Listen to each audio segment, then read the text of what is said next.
दोस्तों, एक समय की बात है, किसी नगरी में एक युवक रहा करता था। वो युवक अत्यंत दुखी था। वो बहुत निराश था। उसे ये समझ नहीं आ रहा था कि आखिर इस दुनिया में हर व्यक्ति अपने मतलब के लिए ही क्यों जीता है। उसे हर जगह हर कोई केवल स्वार्थी नजर आता था। वह हमेशा यही सोचा करता कि उससे कोई प्यार नहीं करता, उसकी कोई परवाह नहीं करता। सब उससे मतलब के लिए अपने संबंध रखते हैं। मतलब खत्म हो जाते ही सब उसे अपने आप से दूर कर देते हैं। दोस्तों, हमारे जीवन में भी कुछ ऐसा ही होता है। हम भी हमेशा किसी न किसी का साथ ढूंढते ही रहते हैं, और जब हमें किसी का साथ नहीं मिल पाता तो हम अपने आप को अकेला महसूस करते हैं, कमजोर महसूस करते हैं। हमें लगता है कि इस दुनिया में हमारे जैसे कोई है ही नहीं, हमें कोई प्यार नहीं करता, हमारी कोई परवाह नहीं करता। लेकिन हम यह भूल जाते हैं कि अंत में तो हर किसी को अकेले ही जाना है।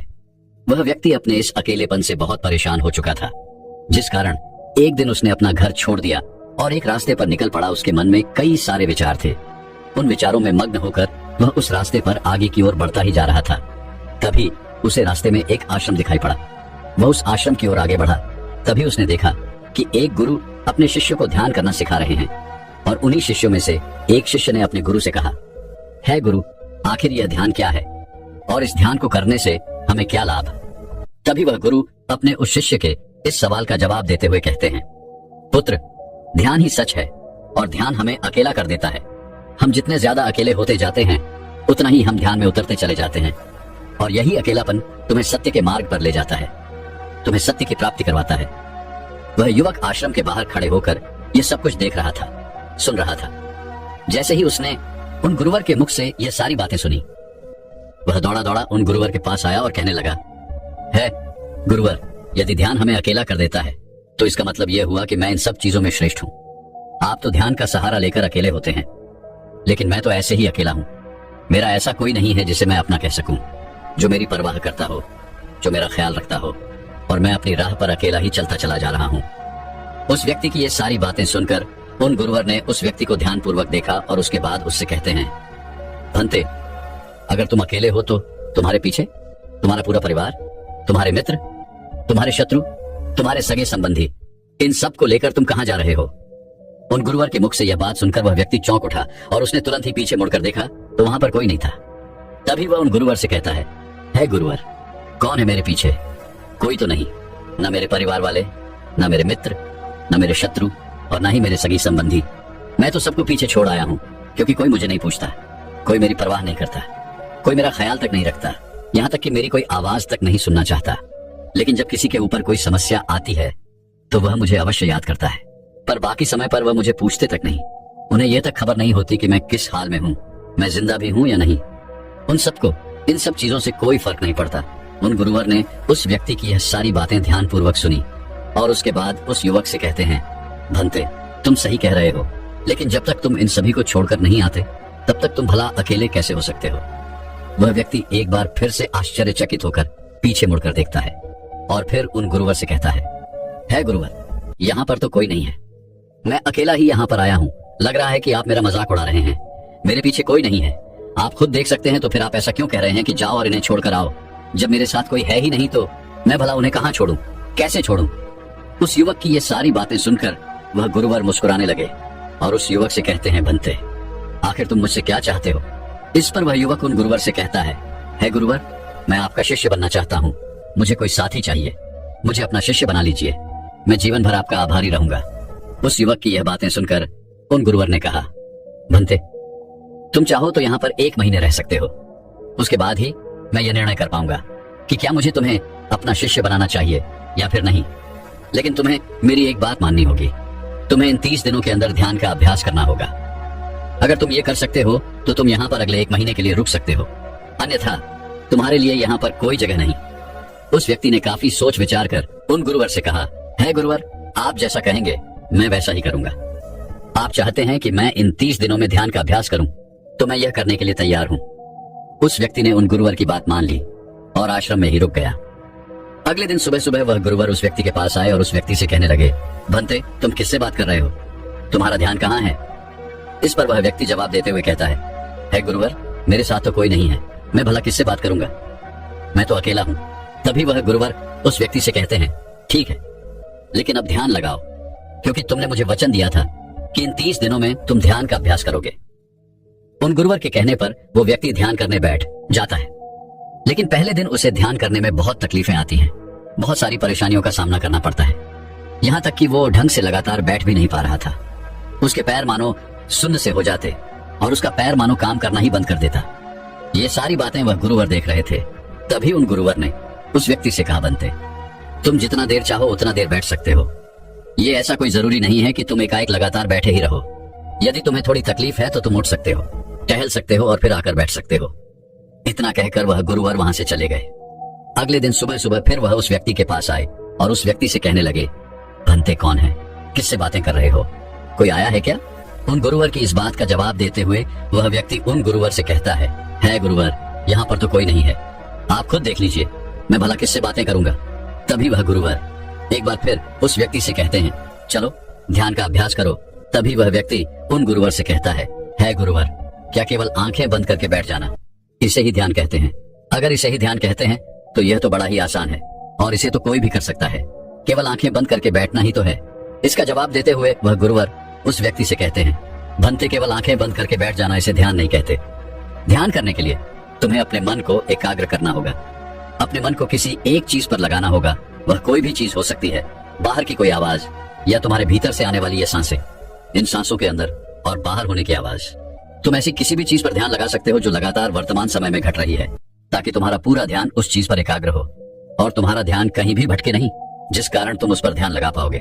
और एक बात और याद रखना, जब तुम उस चीज पर ध्यान लगाओगे तो तुम्हारा ध्यान हटना नहीं चाहिए। इतना कहकर वह गुरुवर वहां से चले गए। अगले दिन जब वह सुबह सुबह एक बार फिर उस व्यक्ति से मिलने आए तो उन्होंने एक बार फिर उस व्यक्ति से कहा, भंते आज कौन आया है, किससे बातें कर रहे हो? बड़ी जोर जोर से आवाज आ रही है। तुम यहाँ पर खुद शांति पाने आए हो या फिर दूसरों को अशांत करने के लिए? वह व्यक्ति उन गुरुवर से कहता है गुरुवर, पर यहाँ पर तो कोई है ही नहीं, तो मैं भला किससे बात करूंगा? यहाँ तक कि अभी तक मेरे मुख से एक शब्द तक नहीं निकला है, तो फिर आपको कैसे जोर जोर की आवाजें कहां से आ रही हैं? और जब मैंने एक शब्द भी नहीं बोला तो मैं भला दूसरों के लिए अशांति का कारण कैसे बन सकता हूं? तभी वह गुरुवर उस व्यक्ति से कहते हैं, ठीक है, चलो ध्यान का अभ्यास करो। तभी वह व्यक्ति उन गुरुवर से कहता है गुरुवर, मेरा एक प्रश्न है, क्या मैं आपसे पूछ सकता हूं? तभी वह गुरुवर उस व्यक्ति से कहते हैं, पूछो, तुम्हें क्या पूछना है? तभी वह व्यक्ति उन गुरुवर से कहता है गुरुवर, आप कहते हैं किसी भी एक चीज पर ध्यान लगाओ, जो वर्तमान समय में घट रही हो उस पर अपना पूरा ध्यान लगा दो। लेकिन जब मैं अपनी सांसों पर या फिर किसी ऐसी चीज पर ध्यान लगाने का प्रयास करता हूँ जो लगातार घट रही है, तो मेरा ध्यान लगातार नहीं रह जाता। मैं पल पल भटकता रहता हूँ। कभी मुझे कुछ याद आने लगता है तो कभी मुझे कुछ और याद आने लगता है। वो पुरानी चीजें, वो पुरानी यादें मेरा पीछा नहीं छोड़ती। आपके कल यहाँ से चले जाने के बाद मैंने ध्यान करने के लिए बहुत प्रयास किया, लेकिन वह पुरानी यादें बार बार मुझे याद आ रही थी, जिस कारण मैं एक चीज पर ध्यान लगा ही नहीं सका। तो अब मुझे क्या करना चाहिए? उस व्यक्ति की यह सारी बातें सुनकर वह गुरु मुस्कुराने लगे और वहां से चले गए। उन गुरुवर की हंसने की वजह उस व्यक्ति को समझ नहीं आई। अगले दिन सुबह सुबह एक बार फिर वह गुरु उस व्यक्ति के पास पहुंचे और कहा, भंते ये तुम क्या कर रहे हो? इतना आलस, चारों ओर आलस ही आलस फैला हुआ है। अपने पास से आलस को भगाओ, अन्यथा यह तुम पर हावी हो जाएगा और फिर तुम हमेशा इसके अधीन बनकर रहोगे। तभी वह व्यक्ति गुरुवर से कहता है गुरुवर, आप तो रोज एक ही बात कहते हैं कि यहाँ पर कोई है, लेकिन मुझे तो कोई नजर आता ही नहीं। आप ही बताइए यहाँ पर कौन है? तभी वह गुरु वह उस व्यक्ति से कहते हैं, ठीक है, चलो अभ्यास के लिए चलते हैं। तभी वह व्यक्ति उन गुरुवर से कहता है गुरुवर, मेरा एक प्रश्न है, आपकी आज्ञा हो तो मैं आपसे पूछना चाहता हूँ। है गुरुवर उस व्यक्ति से कहते हैं, हाँ पूछो, क्या प्रश्न है तुम्हारा? तभी वह व्यक्ति उन गुरुवर से कहता है गुरुवर, आपकी कृपा से अब मैं पहले से बेहतर तरीके से ध्यान कर पा रहा हूँ, लेकिन अभी भी मुझे एक समस्या आ रही है, और वह यह है कि जब भी मैं अपनी सांसों पर ध्यान देता हूँ तो मेरा मन एकाग्र तो होता है और मैं पहले से ज्यादा और अच्छी तरह से ध्यान भी लगा पाता हूँ, लेकिन ध्यान लगाते लगाते मुझे नींद आने लगती है और मैं सो जाता हूँ। फिर उसके बाद मुझसे ध्यान नहीं हो पाता। उसके बाद केवल बस मुझे नींद ही नींद आती रहती है और मैं ध्यान की तरफ फिर अपने आप को मोड़ नहीं पाता। उस व्यक्ति की यह बात सुनकर वह गुरुवर उस व्यक्ति से कहते हैं, यह तो अच्छी बात है। इतना कहकर वह वहां से चले जाते हैं। 5वें दिन जब सुबह सुबह वह गुरुवर उस व्यक्ति के पास पहुंचते हैं तो वे कहते हैं, भंते तुमने इतने लोगों को क्यों बुला रखा है? इतने सारे लोग तुम्हें ध्यान नहीं करने देंगे। तुमने इतने सारे लोगों को क्यों बुलाया है? इन्हें यहाँ से जल्दी भेजो, मुझे ये बिल्कुल नहीं पसंद। तुम तो यहाँ पर अकेले आए थे जैसा कि तुमने कहा, तो फिर इतने सारे लोगों को तुमने आज क्यों बुला रखा है? इन्हें अभी के अभी वापस छोड़कर आओ। तभी वह व्यक्ति उन गुरुवर के बारे में मन ही मन ये सोचता है कि लगता है गुरुवर पागल हो चुके हैं। जब भी रोज आते हैं तो हमेशा एक ही बात कहते हैं कि यहाँ पर कोई है, लेकिन मुझे तो कोई नजर ही नहीं आता। बड़ी विनम्रता से उन गुरुवर से कहा, है गुरुवर, शायद आपकी आंखें जो देख पा रही हैं वह मैं नहीं देख पा रहा हूं। मुझे तो यहाँ पर कोई नजर नहीं आता, फिर आपको कैसे? यहाँ पर लोग ही लोग नजर आ रहे हैं। फिर गुरुवर उस व्यक्ति से कहते हैं, अच्छा ठीक है, चलो अब ध्यान का अभ्यास करते हैं। तभी वह व्यक्ति उन गुरुवर से कहता है गुरुवर, मुझे ध्यान के वक्त नींद आती थी। जैसा कि मैंने आपको बताया था, उस पर तो मैंने नियंत्रण पा लिया, लेकिन अब जब भी मैं ध्यान करने बैठता हूँ, किसी एक चीज पर अपना ध्यान केंद्रित करता हूँ, तो मेरे मन में विचारों का सैलाब होता है, मानो विचारों की बाढ़ सी आ जाती है। इतने विचार तो आंख खोलकर भी मैंने कभी नहीं देखे होंगे, जितने की आंखें बंद करने के बाद मुझे नजर आते हैं। और इन विचारों में कुछ ऐसे विचार भी मेरे मन में आते हैं जिनके बारे में आज तक मैंने सोचा तक नहीं है। मुझे उनके बारे में कुछ भी नहीं पता। ये सब क्यों हो रहा है गुरुदेव? उन गुरुवर ने उस व्यक्ति की यह बात सुनकर उस व्यक्ति से कहा, अच्छा ऐसा हो रहा है। इतना कहकर वह गुरुवर वापस चले गए। अगले दिन सुबह सुबह वह गुरुवर एक डंडा लेकर उस युवक के पास पहुंचे और एक डंडा जड़ते हुए उस युवक से कहते हैं, मैंने तुम्हें पहले ही कहा है, इतने सारे लोग मुझे पसंद नहीं, तुम्हें इन्हें छोड़कर आना होगा। आखिर तुम रोज रोज इन्हें क्यों ले आते हो? इतनी भीड़ इकट्ठा करके तुम्हें क्या लाभ? आज के बाद यह यहाँ पर नहीं आने चाहिए, इस बात का ख्याल रखना। यदि आज के बाद यहाँ पर कोई भी नजर आया और तुम्हारी बक बक मुझे सुनाई पड़ी, तो मैं तुरंत ही तुम्हें इस आश्रम से निकाल दूंगा। तभी वह व्यक्ति बड़ी विनम्रता से उन गुरुवर से कहता है गुरुर, मुझे तो ये समझ नहीं आता कि मुझे कोई नजर ही नहीं आता, लेकिन आप रोज एक ही बात कहते हैं कि यहाँ पर मैंने भीड़ इकट्ठी कर रखी है, जिन लोगों को भी मैंने लाया है उन्हें मुझे छोड़कर आना होगा। लेकिन मैं आपसे हर रोज एक ही बात कहता हूँ कि मुझे कोई नहीं नजर आता, ना ही मुझे कोई यहाँ पर दिखाई पड़ता है, और ना ही मैं अपने मुख से एक शब्द भी निकालता हूँ, लेकिन फिर भी आप कहते हैं कि आपको लोगों की आवाजें सुनाई पड़ रही हैं। तभी वह गुरुवर है उस व्यक्ति की इस बात का जवाब देते हुए कहते हैं, क्या तुम्हारे मित्र, तुम्हारे परिवार वाले, तुम्हारे सगे संबंधी, तुम्हारे शत्रु, तुम्हारी इच्छाएं, तुम्हारी वासनाएं, ये सब क्या तुमसे मिलने नहीं आते? वह व्यक्ति उन गुरुवर से कहता है, नहीं गुरुदेव, मुझसे कोई मिलने नहीं आता। मैं तो यहाँ पर अकेला ही आया था और अभी भी मैं अकेला ही हूँ, मेरा कोई नहीं। तभी वह गुरु क्रोधित होकर उस झंडे से उस व्यक्ति पर एक और प्रहार करते हैं और कहते हैं, अभी बैठो, अभी ध्यान लगाओ, और यदि तुम्हारे ध्यान में कोई भी आता है तो मुझे बताओ। वह व्यक्ति उन गुरुवर की बात मान लेता है और तुरंत ही ध्यान करने बैठ जाता है। कुछ देर तक तो वह काफी शांत रहता है, लेकिन कुछ देर बाद ही वह उन गुरुवर से कहता है गुरुदेव, मेरा भाई मुझसे मिलने आया है, साथ में मेरे पिताजी भी हैं। दोनों बहुत दुखी हैं क्योंकि मैं उन्हें छोड़कर यहाँ जो चला आया हूँ। मेरे भाई की तबीयत भी कुछ ठीक नहीं लग रही। वह मुझे बुला रहे हैं। मेरे बड़े भाई की पत्नी अर्थात मेरे भाभी मेरे बड़े भाई के साथ अच्छा व्यवहार नहीं कर रही, और तो और मेरी प्रेमिका भी आई हुई है। वह मुझसे पूछ रही है कि क्या तुम मुझसे शादी करोगे या फिर मैं किसी और से शादी कर लूं। वह भी बहुत दुखी नजर आ रही है। और इतना ही नहीं, मेरे कुछ मित्र भी पीछे खड़े हैं जिनसे मैंने कुछ कर्ज लिए थे। आज वो मुझसे अपना कर्जा मांगने आए हैं, मुझे धोखेबाज कह रहे हैं, मुझे अपशब्द बोल रहे हैं, और वो साथ में मेरे कुछ शत्रुओं को भी लाए हैं। लेकिन मेरे शत्रु मुझे मारना नहीं चाहते। वह तो ये कह रहे हैं कि तू तो पहले से ही मरा हुआ है, तुझे और क्या मारना। इतना कहकर वह व्यक्ति कुछ देर के लिए शांत हो गया, लेकिन उसी के बाद फिर कुछ देर बाद वह एक बार फिर से उन गुरुवर से कहने लगा है, गुरुवर, अब मेरे पास एक बहुत बड़ा घर है, इसे मैंने खरीद लिया है। मैं, मेरे पिता, मेरी माता, मेरा भाई, मेरी भाभी सभी इसमें बहुत मिलजुल के रह रहे हैं। हम बहुत खुश हैं। मैं अब अपने मित्रों से अत्यधिक अमीर हूँ। मेरे पास बेशुमार धन दौलत है, और तो और मैंने अपनी प्रेमिका से शादी भी कर ली है और इसका जश्न मना रहे हैं। इतना कहकर वह व्यक्ति एक बार फिर शांत हो गया और फिर कुछ देर बाद और फिर एक बार उन गुरुवर से कहता है गुरुवर, मुझे कोई मारने का प्रयास कर रहा है। लगातार वो मुझ पर प्रहार कर रहा है। मैं उसका चेहरा देखने का प्रयास कर रहा हूँ, लेकिन मुझे उसका चेहरा नजर नहीं आ रहा। इतना कहते कहते वह उन गुरुवर से कहता है, गुरुदेव, ये तो आप हैं जो मुझे मार रहे हैं, और यह भी कह रहे हैं कि इतनी भीड़ को लेकर क्यों आए हो और इन्हें लेकर कहाँ जा रहे हो। मेरे साथ तुम्हें अकेले ही चलना होगा। इतना कहकर वह व्यक्ति ध्यान से उठ गया और उनको रुके चरणों में गिर पड़ा और उनसे कहने लगा, है गुरुदेव, आप सही थे। आप जो हमेशा कहते थे कि इस भीड़ को लेकर मैं कहाँ जा रहा हूँ, आप हमेशा यही कहते थे कि इन सबको छोड़ कर आओ, लेकिन मुझे कोई नजर नहीं आता था। लेकिन आज मैंने उन सबको देख लिया जिन्हें मैं अपने साथ लेकर आया था, जिन्हें मैं अपने साथ लेकर घूम रहा था। हर कोई मेरे साथ ही है, मेरे पास है। लेकिन मैं ये सोच रहा था कि आखिर मैं इतना बेचैन क्यों हूँ और मेरी बेचैनी की वजह क्या है। उस व्यक्ति की यह सारी बातें उन गुरुवर ने ध्यानपूर्वक सुनी और उसके बाद वो वहां से चुपचाप उठकर चले गए। उसके बाद से वो गुरुवर उसके पास कभी नहीं आए। लेकिन वह व्यक्ति हर रोज ध्यान का अभ्यास कर रहा था और पूरे 1 महीने बाद जब वह उन गुरुवर के पास पहुंचा तो उन गुरुवर से कहने लगा है, गुरुवर, जैसा कि आप कहते थे कि मैं हमेशा अपनी भीड़ को अपने साथ लेकर घूमता हूं, तो आज मैंने उस भीड़ को विदा कर दिया है और अब मैं बिल्कुल अकेला हूं। मेरे साथ कोई नहीं, मेरे साथ आप भी नहीं है, यहां तक कि मैं खुद अपने साथ नहीं हूं। मैं एक परम शांति महसूस कर रहा हूं। अब मुझे ऐसा प्रतीत होता है कि अब मेरे जीवन में कोई समस्या नहीं है, कोई समाधान नहीं है। मैं बहुत हल्का महसूस कर रहा हूं, मैं बहुत अच्छा महसूस कर रहा हूं और इस शांति में जो आनंद है इसका क्या कहना। तभी वह गुरुवर उस व्यक्ति से कहते हैं, भंते, अगर तुम चाहो तो इस अकेलेपन को लेकर तुम अपनी दुनिया में वापस जा सकते हो। अव्याधि, तुम उस संसार में वापस भी लौट जाओ। भले ही लोग तुम्हारे आसपास क्यों न रहे, भले ही पूरी भीड़ तुम्हारे साथ क्यों न रहे, लेकिन फिर भी तुम अकेले ही रहोगे। फिर चाहे वह तुम्हारे रिश्तेदार हो, सगे संबंधी हो, परिवार वाले हो, तुम्हारे मित्र, तुम्हारे शत्रु, तुम्हारी भावनाएं या फिर तुम्हारी प्रेमिका, इन सब के साथ रहकर भी तुम पूर्ण रूप से अकेले ही रहोगे। और इतना ही नहीं, तुम्हारे जीवन में जब भी कोई बुरी परिस्थितियां आएंगी तब भी तुम बिल्कुल अकेले और शांत रहोगे और तुम हर परिस्थितियों का समाधान निकालने में भी अब पूरी तरह सक्षम हो चुके हो। और यदि अब तुम चाहो तो मैं तुम्हें अपना शिष्य बना सकता हूँ, क्योंकि हो सकता है तुम्हें यह लग रहा हो कि यह 30 दिन तो पूरे खत्म हो चुके, लेकिन ध्यान का मार्ग अभी शुरू हुआ है। और याद रहे कि अभी तो बहुत कुछ सीखना है, जानना है, लेकिन कुछ रखना नहीं है। यह मार्ग अभी शुरू हो रहा है और यह मार्ग अति लंबा है और इस मार्ग की शुरुआत शांति से ही होती है।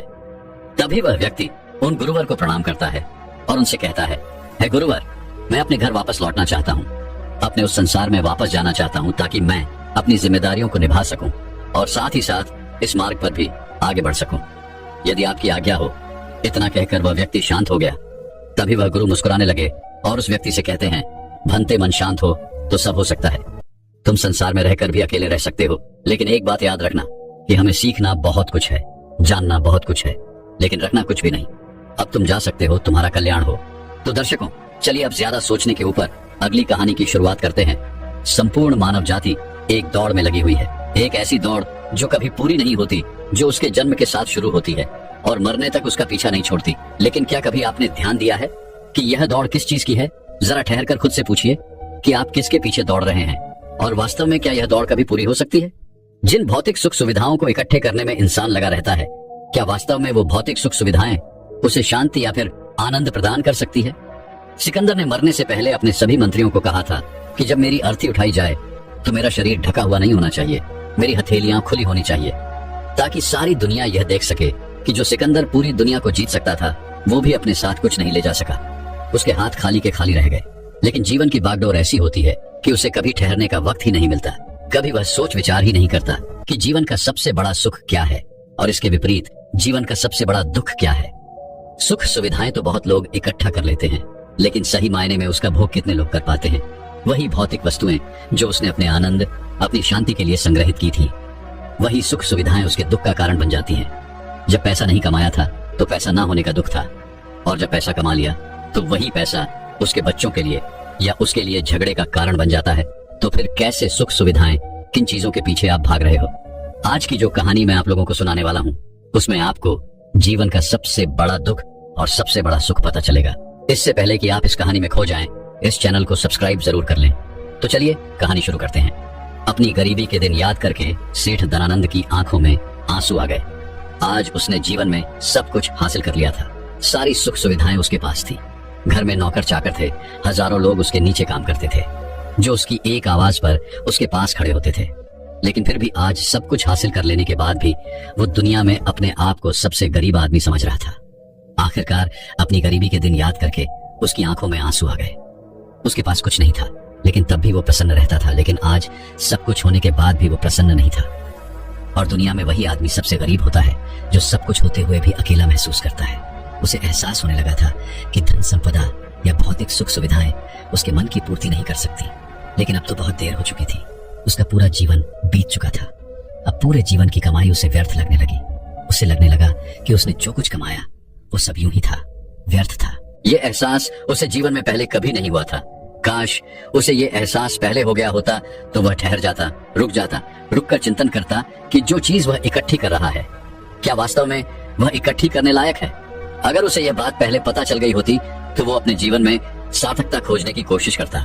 वो उस रहस्य के बारे में खोज करता जो उसके मन की पूर्ति करता, जो उसका अकेलापन दूर करता, जो उसके जीवन को संपूर्ण बना देता। उसने अपने दोनों बेटों को अपने पास बुलाया और उन्हें जीवन की सीख समझाने की कोशिश करने लगा। सेठ ने अपने बेटों से कहा कि बेटा, मेरे को तो जीवन में कोई बताने वाला नहीं था, सही रास्ता दिखाने वाला कोई था ही नहीं, इसलिए मैं उस रास्ते पर चलता रहा जिसका कोई अंत नहीं था। और आखिर में पहुंचकर मुझे महसूस हुआ कि जितना रास्ता मैं तय करके आया हूं उतना ही रास्ता बाकी और है। शायद मैं गलत रास्ते पर निकल पड़ा था और अब इतना समय नहीं बचा कि मैं नए रास्ते पर फिर से नया सफर शुरू करूं। उसने अपने दोनों बेटों से कहा कि बेटा, पता है दुनिया में सबसे बदनसीब आदमी कौन होता है? वो जिसके पास सब कुछ होते हुए भी कुछ नहीं होता, जो अपने आप को सब कुछ होते हुए भी अकेला महसूस करता है। भला इससे बड़ा दुख, इससे बड़ी बदनसीबी और क्या हो सकती है? ये सुनकर उसके बड़े बेटे ने कहा कि पिताजी, सब कुछ तो आपके पास है, धन संपदा, पूरा परिवार, सारी खुशियां आपके पास है, लेकिन फिर भी आप अपने आप को बदनसीब क्यों समझते हैं? उसका बड़ा बेटा वह नहीं समझ पा रहा था जो उसके पिता उसे समझाने की कोशिश कर रहे थे। फिर भी उसने अपनी बात को समझाने की कोशिश करते हुए कहा, अभी तुम्हें लगता है कि जीवन में तुम्हारे पास सब कुछ है। मुझे भी तुम्हारे उम्र में ऐसा ही लगता था, लेकिन अब मैं बूढ़ा हो चला हूं। कुछ समय बाद मेरी मृत्यु भी नजदीक है और अब मुझे एहसास हो रहा है कि दुनिया में तो सब कुछ पीछे छूट जाता है। घर, परिवार, रुपया, पैसा, धन संपदा, सब कुछ यही रह जाता है और आखिर में मेरे साथ जाएगा क्या? क्या मैं दुनिया में सबसे अकेला इंसान नहीं हूँ? क्या मैं दुनिया का सबसे बदनसीब आदमी नहीं हूँ जिसके पास सब कुछ होते हुए भी वह अपने साथ कुछ भी नहीं ले जा सकता? सेठ के बेटे ने सेठ से सवाल पूछा कि पिताजी, फिर दुनिया में क्या इकट्ठा करना चाहिए? ऐसे तो हर इंसान अकेला ही होता है। कौन इंसान इस दुनिया में भला ऐसा होता है जो अपने साथ इस दुनिया की सुख सुविधाएं या फिर अपना परिवार को साथ लेकर जाता है? सब लोग तो अकेले ही जाते हैं। फिर तो दुनिया में हर एक आदमी बदनसीब ही हुआ। यही सवाल सेठ के मन में भी उठ रहा था, लेकिन उसके खुद के पास इसका कोई जवाब नहीं था, तो वह अपने बेटे को भला इसका क्या उत्तर देता। इसीलिए उसने अपने बेटे से कहा कि बेटा, मैं खुद इस सवाल का जवाब तलाश रहा हूँ। अगर एक आदमी के पास सब कुछ होते हुए भी वह अकेला है, उन भौतिक सुख सुविधाओं का वह भोग नहीं कर पा रहा है, तो वह सबसे बड़ा दुख हुआ। मैं मानता हूँ दुनिया का सबसे बड़ा दुख यही है कि आपके पास सब कुछ होते हुए भी आप अकेलापन महसूस करो। लेकिन इसके विपरीत दुनिया का सबसे बड़ा सुख क्या हो सकता है? इस सवाल का जवाब तो मेरे बेटे मुझे भी नहीं पता। इसीलिए मैं ये चाहता हूँ कि मेरे मरने से पहले जिस सवाल का जवाब मुझे नहीं मिला, वह जवाब तुम अपने जीवन में ढूंढो। और यकीन मानो, अगर तुमने अपने जीवन में इस सवाल का जवाब ढूंढ लिया तो तुम दुनिया के सबसे सुखी इंसान कहलाओगे। यह कहानी सुनाकर गुरु ने अपने शिष्यों से सवाल पूछा कि दुनिया में सबसे बड़ा सुख क्या होता है? सभी शिष्य ध्यानपूर्वक अपने गुरु की यह कहानी सुन रहे थे। संध्या का समय था। धीमी धीमी हवा चल रही थी जिससे कि पेड़ की पत्तियां हिल रही थी। आसमान में पक्षी सहचा रहे थे। सूर्य अस्त होने को आया था और सभी शिष्य अपने गुरु से इस सवाल का जवाब जानना चाहते थे। लेकिन इससे पहले ही गुरु ने अपने शिष्यों से सवाल पूछ लिया। इसका उत्तर देते हुए एक शिष्य ने कहा कि गुरुदेव, दुनिया में सबसे सुखी इंसान वही है जिसका शरीर सुखी है। अगर आपके शरीर में बीमारियां हैं तो आपके पास कितनी भी भौतिक सुख सुविधाएं हों, आपके लिए वो व्यर्थ है। और इसके विपरीत अगर आपका शरीर सुखी है, अगर आपका शरीर स्वस्थ है, तो चाहे आपके पास कुछ भी नहीं हो, लेकिन उसके बावजूद आप अपने जीवन में सुखी रहोगे। इसीलिए संसार का सबसे बड़ा धन हमारा शरीर होता है। यह सुनकर दूसरे शिष्य ने उसका विरोध करते हुए कहा कि गुरुदेव, दुनिया में बहुत से लोग ऐसे हैं जिनका शरीर एकदम स्वस्थ है, लेकिन बावजूद इसके वो अपने जीवन में सुखी नहीं है। मैं मानता हूँ कि जीवन में सबसे ज्यादा सुखी वही इंसान है जिसका मन सुखी है। गुरु ने अपने इस शिष्य से सवाल किया कि अच्छा, ये बताओ कि मन को सुखी किस प्रकार किया जा सकता है? इसका जवाब देते हुए उस शिष्य ने कहा कि गुरुदेव, मन कभी भी संतुष्ट नहीं होता है। अगर हम किसी प्रकार मन को संतुष्ट करना सीख लें तो फिर हम किसी भी परिस्थिति में आनंद और शांति से रह सकते हैं। लेकिन समस्या यही होती है कि मन का भला कभी होता ही नहीं है। मन को चाहे कितना भी खिला दो, लेकिन उसकी भूख कभी पूरी नहीं होती। चाहे उसको कितना ही धन दे दो, लेकिन बावजूद इसका लालच बढ़ता ही जाता है। अब गुरु ने सभी शिष्यों को समझाना शुरू किया। गुरु ने कहा कि अज्ञानतावश मनुष्य कभी यह समझ नहीं पाता कि उसका मन हमेशा से खाली था, लेकिन व्यर्थ की चिंताएं, व्यर्थ के लक्ष्य अपने जीवन में बनाकर उसने अपने मन को बांध लिया। जिस मन की प्रवृत्ति हमेशा खाली रहने की थी, उसने उस मन को कूड़े कचरे से भर लिया। इसीलिए वह मन जो बचपन में हमेशा खाली रहता था, हर चीज में, हर खेल में आनंद ढूंढ लेता था, अकेले में भी आनंद पूर्वक, शांति पूर्वक रहता था, अब वही मन सब कुछ मिल जाने के बाद भी हमेशा दुखी रहता है। लेकिन अगर इंसान सिर्फ वर्तमान में रहना सीख ले, सिर्फ इतना सा होश प्रकट कर ले कि उसे हमेशा वर्तमान में रहना है, ना तो भविष्य की कल्पनाओं में, ना अतीत की यादों में, सिर्फ वर्तमान में, सिर्फ इस एक सूत्र से वो अपने पूरे जीवन को बदल सकता है।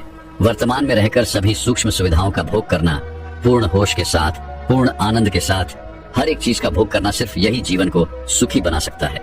हम हर चीज को, हर काम को, हर रिश्ते को आधे अधूरे मन से निभाते हैं। जैसे कि खाना खाते समय हमारा दिमाग कहीं रहता है, हमारा शरीर कहीं रहता है, और इसीलिए जब शरीर और मन में दूरी पैदा होती है तो उससे तनाव पैदा होता है। अगर आपका शरीर और आपका मन और मस्तिष्क सभी एक जगह पर संगठित होना सीख लें, तो फिर आप अपने जीवन में उस शांति, उस आनंद का एहसास कर पाएंगे जो बड़े बड़े योगी पहाड़ों में तपस्या करके प्राप्त करते हैं। लेकिन इसके लिए जीवन में ज्ञान के प्रकाश का उदय होना बहुत आवश्यक है, क्योंकि अज्ञानता में आप अपने मन को कभी नहीं समझ पाएंगे। मन को समझना इस दुनिया का सबसे कठिन कार्य होता है।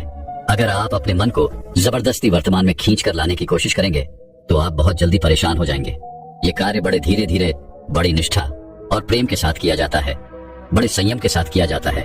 अगर आप इसको जबरदस्ती करने की कोशिश करेंगे तो आप तनाव में आ जाएंगे, आप बहुत जल्दी हार मान लेंगे। इसलिए कदम कदम पर आगे बढ़ा जाए तब मंजिल सामने ही है। और यह कहकर गुरु ने सभी शिष्यों से कहा कि अब हम ध्यान करेंगे। ध्यान करने से मनुष्य का मन, उसका मस्तिष्क वर्तमान में स्थापित होना सीख जाता है। धीरे धीरे प्रतिदिन ध्यान का अभ्यास करने से वह उस आनंद और शांति का अनुभव कर पाता है जो सांसारिक वस्तुओं में कहीं नहीं मिलता, जो किसी भौतिक सुख सुविधा में नहीं मिलता। और इसके बाद सभी शिष्य अपने गुरु के साथ ध्यान में लीन हो